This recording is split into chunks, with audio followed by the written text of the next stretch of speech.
Women have such an issue with telling men what they have to offer. And the only reason why you would feel some type of way about that is if you insecure about what you have to offer outside of cooking, cleaning, having sex, and looking beautiful. That's like what the average woman can bring to the table. So when men ask you what you bring to the table, what do you say? I pay every bill in this house, right? And I fix everything in this house because I'm an electrician. What are you bringing to the table? As a woman, what do you realistically do other than have sex? Every lady here, I want to know, what are you bringing to the table for the man that takes care of you? Here we go. And take notes. So what I do is I make that house that you pay for, that you pay that mortgage for, I make it at home. I cook the meals. I'm washing clothes. That's $100 a week. Don't play with me. I can get it made. No. You see that's where you're going wrong. It costs more than $100 a week to have somebody cook for you, to have somebody clean up after you. Because a lot of times you men become our children. All right. We dress y'all. We pick out y'all clothes. We cook for y'all. The men complain that it started off that way, but then they start slacking. They don't do what they don't keep up with that same type of energy, but they expect the man to keep that same energy of continue on providing in that aspect. So I'm hearing the complaints. So you can speak for yourself, but a lot of women say, I don't want to cook. Let's backtrack. I make a house a home. Okay. All the furniture you get to come home and lay up on, I pick that shit out. That's right. You know what I'm saying? When the paper towels go away in the bathroom, you know who goes to the store to get them? You know who gets on Amazon to get that? All the shit that you don't even think about that makes your life easier, I do that. You understand? Let me ask you a question, right? Everything that you're telling me can be bought. Guess what? I can have an assistant order me paper towels and toilet paper and groceries on Amazon. Actually, I get Whole Foods delivered to my house weekly. It's a subscription. I get meal preps every week. My meal preps is $120 and I get 3 meals a day. I make myself my own breakfast. That's 4 square meals. I have another cleaning lady. She charges me $100 a week to come clean. You are only saving me $600. What are you bringing outside? Listen, if you ask a man, what is he bringing to the table? I'm bringing a house to the table. That I can also pay for myself. Okay, but you're not.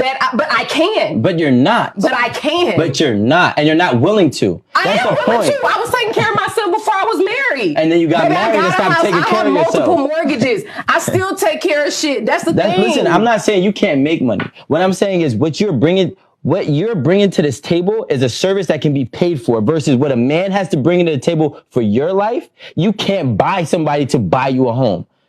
I could buy somebody to cook and clean for my house. I can't buy a person to come give me a house, give me a car, take care of me, and make sure all my bills but in the house ain't do that. That's what I'm not saying that you can't. I'm saying that you're not. It's women out there really feeling like they should list their expectations of men, and either a man is gonna, comply to those expectations or he's not.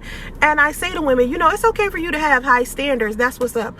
But have low expectations so you won't get disappointed, because these men are not gonna be what you want them to be. They're going to be the best version of themselves they can be for them.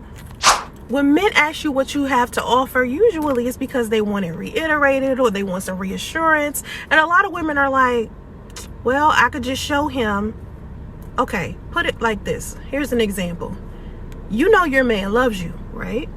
But when he says, I love you, it's reassurance that you need. If your man showed you he loved you and never said it, how would that make you feel? A lot of men are starting to feel like all of that cooking and cleaning women claim they can do, these men can go hire someone to do that. And I said that before about affluent men, and a lot of women are not listening. These men are starting to wise up. They're starting to realize that they are bringing more to the table financially, and when they bring those homes and those cars and that money to you, they aren't getting what they feel like they deserve in return. You ever notice how a lot of women get upset about that question? They act like it's almost derogatory towards them. Yet those same women always have a very long list of wants and demands that they expect out of a man. Yet when it's turned around and asked, what do you bring to the table? If they answer that question and they don't get mad about it, 9 times out of 10, they bring something to the table. The ones that get mad, 9 times out of 10, the reason they're getting mad is because they have no answer. They bring absolutely nothing to the table, and they should not be dated. Avoid those women at all costs. There's a lesson for you. I don't debate that topic. In my personal opinion, the whole who should pay, who should provide is a dating preference. Why would I debate with a random man on the internet about why he should or shouldn't pay for my meals or rent when I can just go date someone who already believes and wants to pay for my meals or rent? If you want a dating dynamic that's 50-50, go do it. You can find it.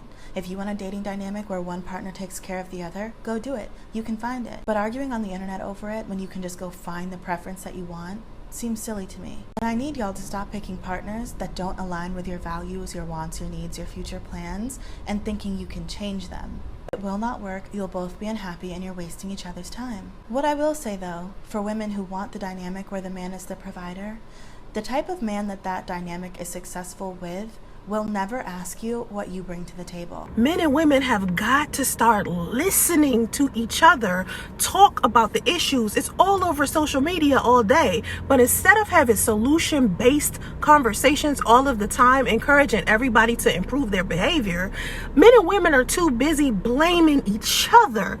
Forget whose fault it is. Forget who's to blame. Just listen to what each other is saying and improve the behaviors. Both genders.